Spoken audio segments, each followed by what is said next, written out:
3 उदाहरण देना चाहता हूं सर। याद करिए, शाहबानो के केस में जब सुप्रीम कोर्ट ने एक निर्णय दिया कि शाहबानो एक डिजर्टेड वाइफ थी, उनको कुछ 100 रुपये मिले, तो सुप्रीम कोर्ट के फैसले पर हो हल्ला किया गया। यही लोग हैं। और सर, उस समय राजीव गांधी इस देश के प्रधानमंत्री थे, 400 का बहुमत था, मात्र एक बेवा मुस्लिम 75 साल की महिला को कुछ 100 रुपये दिए गए, क्या हंगामा खड़ा कर दिया गया। और सर, आज जब मैं शाहबानो पर बात कर रहा हूं सर, तो मुझे अपने दोस्त आरिफ मोहम्मद खान के बारे में कुछ बोलना है सर। वो आपकी सरकार में मंत्री थे, उनका 2 दिन ऐतिहासिक भाषण हुआ था इसी सदन में कि सुप्रीम कोर्ट का फैसला अच्छा है। एकाएक हंगामा गया, राजीव गांधी हिल गए, डोल गए, कहे तुम वापिस हो जाओ, हम कानून ला रहे हैं सुप्रीम कोर्ट के निर्णय को उलटने के लिए। ये भी हमने देखा है ना सर। शाहबानो के बाद यात्रा आती है सारा बानो तक सर, 3 तलाक पर। 3 तलाक को लेकर सर इतनी परेशानी थी, मुस्लिम महिलाएं गई थी कोर्ट में। और सर, मैं हाउस में आज कहना चाहता हूं, 2 साल तक इनकी सरकार ने सुप्रीम कोर्ट में जवाब नहीं फाइल किया, ताकि मामला लटकता रहे। और आज सर, मैं बड़े गर्व के साथ कहता हूं कि जब 14 में सरकार आई, तो माननीय प्रधानमंत्री जी ने मुझे कानून मंत्री बनाया था, तो फाइल आई कि सर का जवाब फाइल करना है, सुप्रीम कोर्ट डांट लगा रहा है।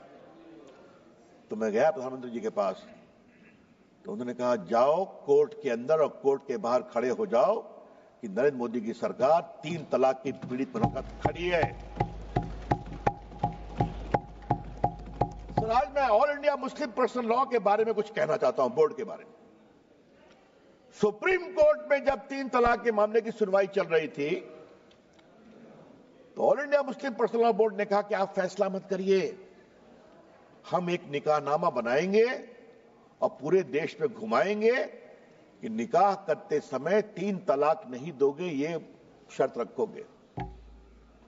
सर, याद करिए, कानून बना, इसी all India Muslim personal law board ने पूरे देश में 3 तलाक के खिलाफ एक बहुत बड़ा आंदोलन करने का, उकसाने का काम किया।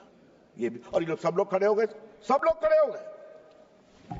सर, तीसरा मामला, धारा 370 की समाप्ति का, यही बिल आया था ना सर।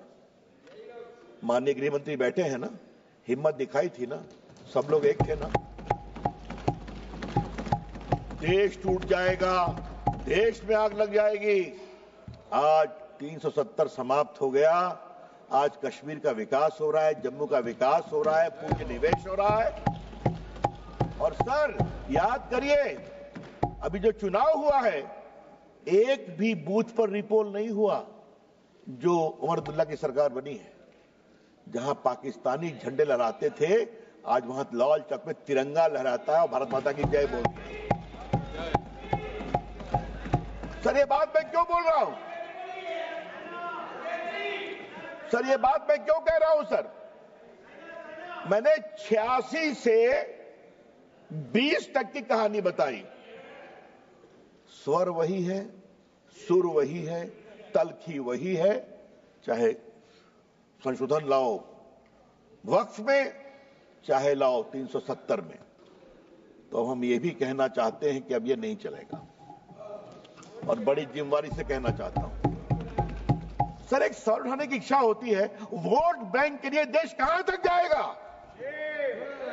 क्यों जाना चाहिए? सर, आप याद करिए, मैं कहना चाहता हूं, सीए पर क्या क्या तूफान खड़ा किया गया। आप जो बाहर से हिंदू थे, सिख थे, क्रिश्चियन थे, उनको भारत लाया गया, उसका कोई असर हिंदुस्तान के मुसलमानों पर नहीं था, फिर भी तूफान खड़ा किया गया। और आज फिर खड़ा करने की कोशिश की जा रही है सर। अच्छा, जरा शांत, अच्छा जरा आप शांत रहिए। अरे धर्मेंद्र जी, कभी तो हमको सुन लिया कीजिए। अखिलेश जी सुनते हैं, आप नहीं सुनते, यही समस्या है। सुनिए सर, इससे जुड़ा एक और बड़ा सवाल है सर। और वो सवाल मैं उठाना चाहता हूं।